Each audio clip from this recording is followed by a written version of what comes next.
through right now, so I don't think this is going to be, I'm going to give it, because there's not a lot of people in front of me, so it's about 3, 6, maybe 9 cars in front of me.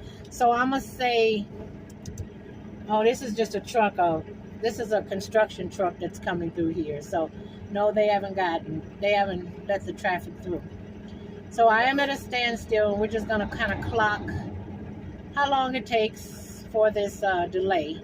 And then I'll update it on my website and give you guys, kind of a good update on how long it's taking for the delay.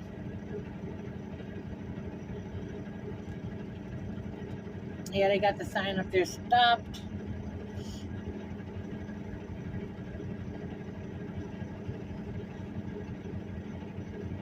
Yep, and it's 12:24. So say